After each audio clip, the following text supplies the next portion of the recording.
নমস্কার বন্ধুরা। মোটা হতে চায় এমন লোকের সংখ্যা আমার দেশে নেহাতি কম নয়। এর বিশাল একটা অংশ আবার অত্যন্ত দরিদ্র ঘরের।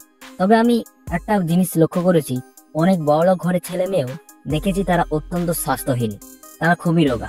এর কারণ কি? এই বিষয়ে আমার ধারণা যদিও সবার সাথে মিলবে না, তবুও আমি মনে করি জীবন এবং লাইফস্টাইলের প্রতি বিরক্তি এবং অতিরিক্ত টেনশন মানুষকে স্বাস্থ্যবান হওয়ার পথে একটা বাধা দিয়ে দেয়, বাধা সৃষ্টি করে। তাই যারা সূক্ষ্ম শরীর নিয়ে খুব বিপাকে আছেন তাদের জন্য এই টিপস দেওয়া হলো। সকাল হতে রাত পর্যন্ত এই টিপস অনুসরণ করলে ইনশাআল্লাহ আশা করি 1 থেকে 1.5 মাসের মধ্যেই সফলতা পেয়ে যাবেন। যে টিপসটি আমি বলতে চলেছি সেই টিপসটি হচ্ছে খুবই সহজ টিপস। যদি আপনি একটু মনোযোগ দিয়ে ফলো করেন তাহলে আপনি কিছুদিনের মধ্যে ঘরে বসেই মোটা হয়ে যেতে পারবেন। তবে আসুন কি কি সেই কাজ করতে হবে আপনাকে। সকালবেলা তাড়াতাড়ি ঘুম থেকে উঠুন। রাতে ভালো ঘুম না হলেও সকালে উঠে যান।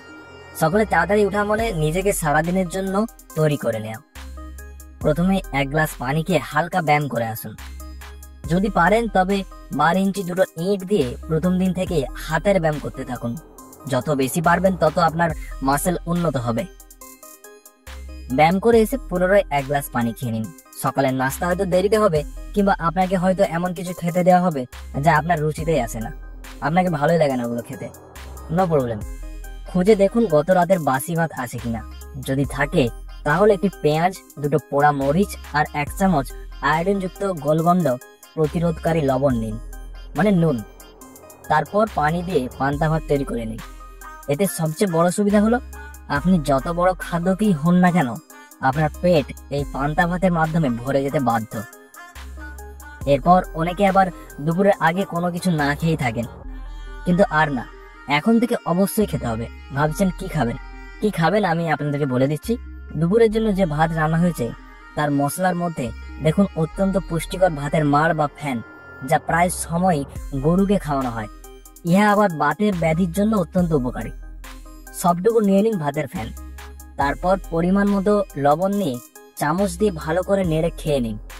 খেয়াল রাখবেন যাতে লবণের পরিমাণ বেশি না হয়, তাহলে অতিরিক্ত লবণ হয়ে গেলে আবার খেতে পারবেন না। সুন্দরভাবে নাড়াচাড়া দেওয়ার পর চামচ দিয়ে খেয়ে দেখবেন অত্যন্ত সুস্বাদু হয়েছে। খাওয়ার পর আপনার মনে হবে আজ সারাদিন না খেলেও আপনার পেট ভরা থাকবে। এই মনোভাবটাকে একদম পাত্তা দেবেন না। দুপুরে ভাত যাতে ঠিক মতো খেতে পারেন তার জন্য মানসিকভাবে প্রস্তুতি গ্রহণ করুন।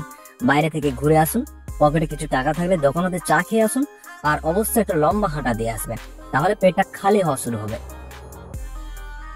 এরপর বাসায় এসে যেই তরকারি থাকুক না কেন আপনি চোখ বন্ধ করে তার সাথে ভাতের সাথে একদম মিশিয়ে খেয়ে নেবেন।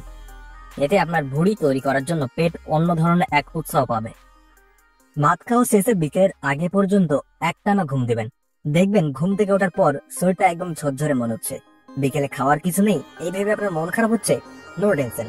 যেসব বন্ধু বান্ধবদের সাথে অনেকদিন ধরে দেখা নেই তাদের বাসে হাজির হয়ে যান, কিংবা পরিচিত বড় ভাই অথবা ছোট ভাই হলো সমস্যা নেই।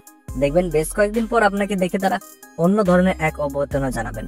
সেই সাথে সময় বুঝে বিকেলে এসেছেন বলে হালকা নাস্তা পানি এবং চা প্রদানের সচেষ্ট হবেন তারা। এই সুযোগে পুরোপুরি কাজে লাগান এই সুযোগটাকে। সবাই ভদ্রতা করে বলে থাক এসবের কিছু দরকার ছিল না, তো আপনি এসব না বলে বলুন যে খিদেই আপনার পেট চোচো করছে। দেখবেন আপনার জন্য কিছু বেশি খাদ্য খানার ব্যবস্থা করা হবে। সব খাবার আপনি আবার নিঃশব্দে খেয়ে ফেলবেন না, স্বাভাবিকভাবে আলাপ আলোচনা চালিয়ে যান, পাশাপাশি সব খাবার আপনার পেটে চালান করুন। তারপর আরেকদিন আসার প্রতিশ্রুতি দিয়ে বিদায় নিন।